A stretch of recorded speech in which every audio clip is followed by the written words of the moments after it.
Hello everyone, this is Vasanth, a ninepointer at IIT Bombay from the Department of Civil Engineering. Today we are going to deal with different types of loading. In previous lecture, we said that every civil engineering structure will be subjected to a load.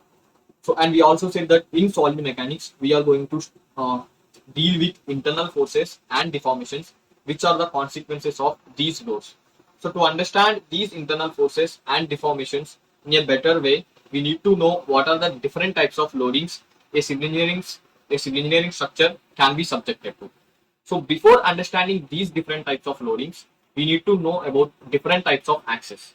So there are two types of axis. One is the longitudinal axis and other is the transverse axis. Suppose if you take a object, this is the bar with circular cross section. So this is cross section of the bar. This is cross section of the bar. This is also a cross section of the bar. So if you take a axis which is perpendicular to the cross section, then it is said to be a longitudinal axis. So this means if you pass an axis through these cross sections perpendicular to these cross sections, then it is said to be a longitudinal axis, right? So this is longitudinal axis. Let us take this example. For this object, what is the cross section? Cross section is this one, right? So to this cross section, if you take a axis which is perpendicular to this cross section, then that is said to be longitudinal axis of this element. So this axis is perpendicular to this cross section. So this is said to be a longitudinal axis, right? So now let us go to transverse axis. Transverse axis has the axis along the cross section. So for this one, so this would be a transverse axis, right? Because it is parallel to the cross section. If you take this one, see this is the cross section. So parallel to the cross section will be the transverse axis. So this will be a axis which is parallel to this cross section. So this will be a transverse axis, right? If you tilt with some angle theta, then also it is parallel to this cross section. So this is also a transverse axis to this element, right? So this is also a transverse axis. So this is transverse axis.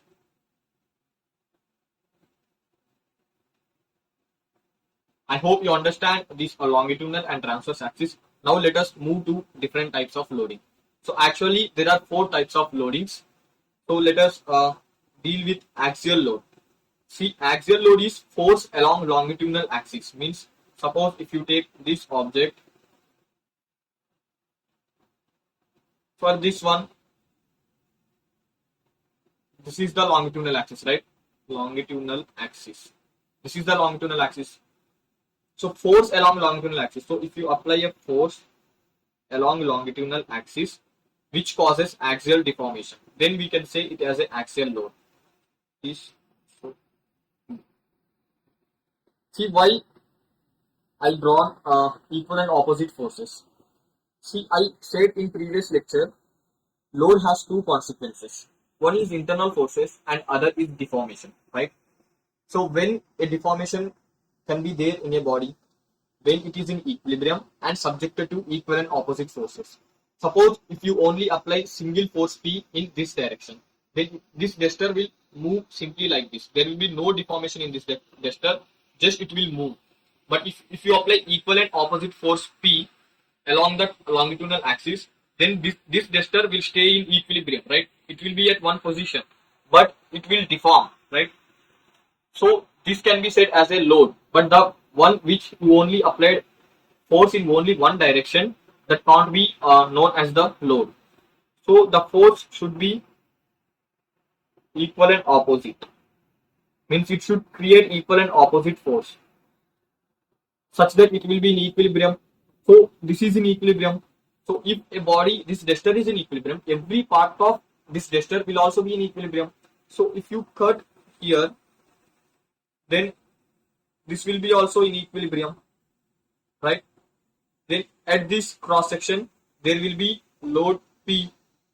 This is what internal force at this cross section. So because of these equal and opposite force, there is an internal force and deformations develop. So we can say it as a load as it is acting along the longitudinal axis we are saying it axial load. So if we apply force along transverse axis, if we apply force along transverse axis, means suppose this is the body.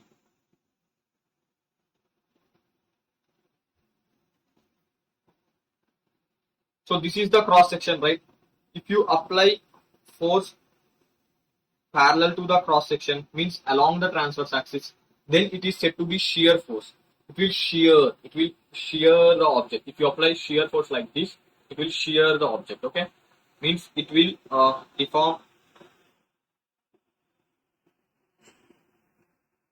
like this, right? So this is shear load. So this is about force. We can also apply moments, right? So if you apply moment about longitudinal axis, then we say it as a twisting load, because see, this is the longitudinal axis of this object, right? So if I apply moment about this axis, that should be equal and opposite. So if I apply equal and opposite moment about longitudinal axis, you can see here it is twisting, right? It is twisting. So it is twisted. So that is the reason we say it as a twisting load. As a twisting load. So this is about twisting load. Twisting load is about movement about longitudinal axis. Means this is the object. This is the longitudinal axis. Then movement m equal and opposite. So about the longitudinal axis. This is known as twisting load. Now bending load. If you apply movement about a transverse axis, suppose let us take this is one of the transverse axis of this cross section, right? So I need to apply movement about this transverse axis.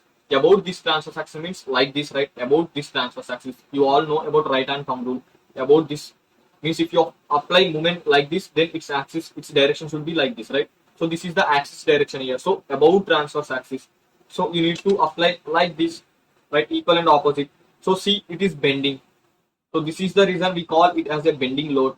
So bending load is movement about transverse axis. It causes bending deformation, right? It causes bending deformation. See, like this. Let us draw a diagram.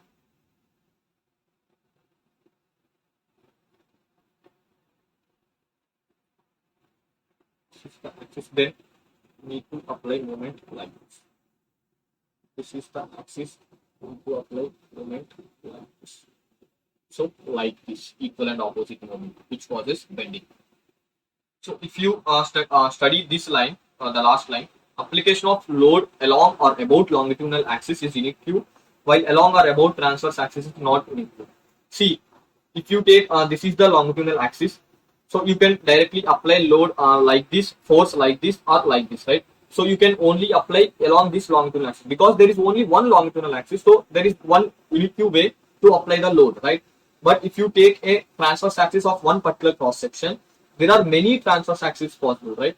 So you can apply twisting, you can apply bending. See, you can apply bending like this, right? This is one way of bending. You can apply bending like this, right? You can apply bending diagonally also, right? So there are many ways to apply load along or above transverse axis. So applying load along or above transverse axis is not unique, but application of the load along a longitudinal axis is unique. So let us understand these things again with the diagrams here. So this is longitudinal axis of this cross section. So this load P, see here it is fixed, right? Fixed support. So it will be in equilibrium. It won't move. If it is fixed here, whatever you apply, it won't move. It will stay here only. So this fixed support will generate some reaction. So that is P here, equal and opposite. So now it will be in equilibrium, right? So this force is along the longitudinal axis. Then it is axial load, right? So now let us move to here.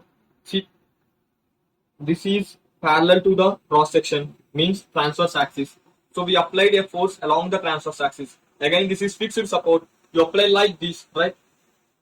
But it won't move, but it may deform, but it won't move from here. So it is in equilibrium. So this fixed support will generate reactive force, that will be V, and this should be in equilibrium but this V and V equal and opposite V is creating some couple. So the fixed support should generate a reactive movement to cancel this couple. So it is clockwise couple. So this fixed support will generate a reactive force, right? Reactive movement, sorry. M, M reactive, V reactive will be equals to V in magnitude. M reactive, this will be, suppose this distance is D, then it should be V into D in magnitude, right?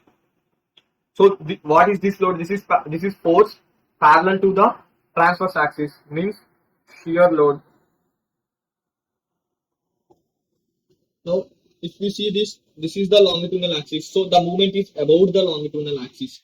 Means this is twisting load.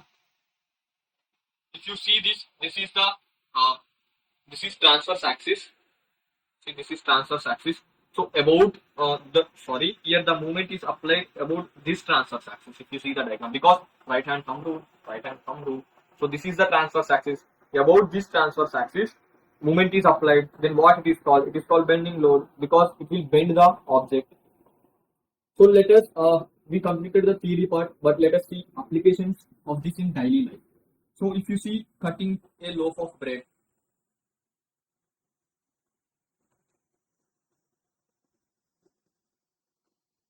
what load is acting here?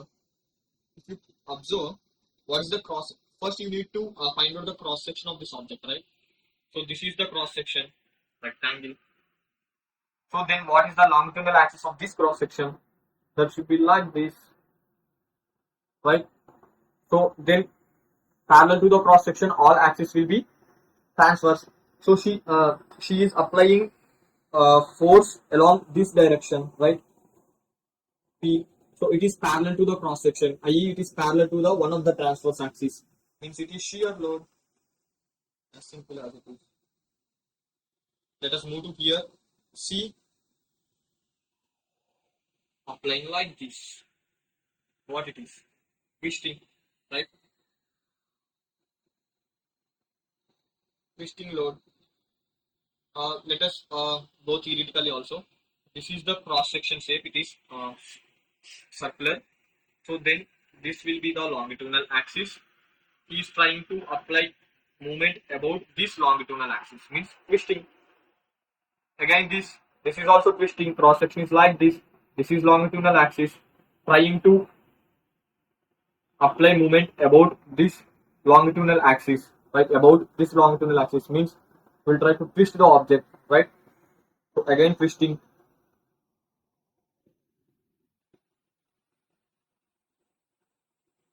If you see this is clearly visible from the diagram itself. She's trying to bend the pole, right? This is pole vaulting, by the way.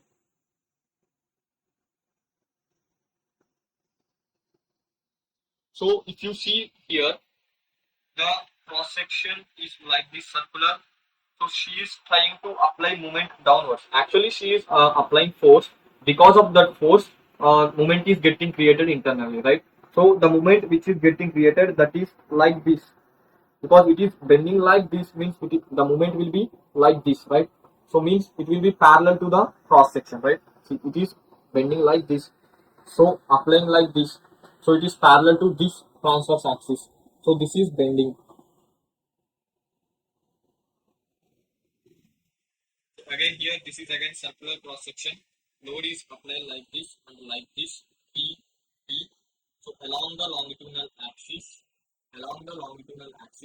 means axial load.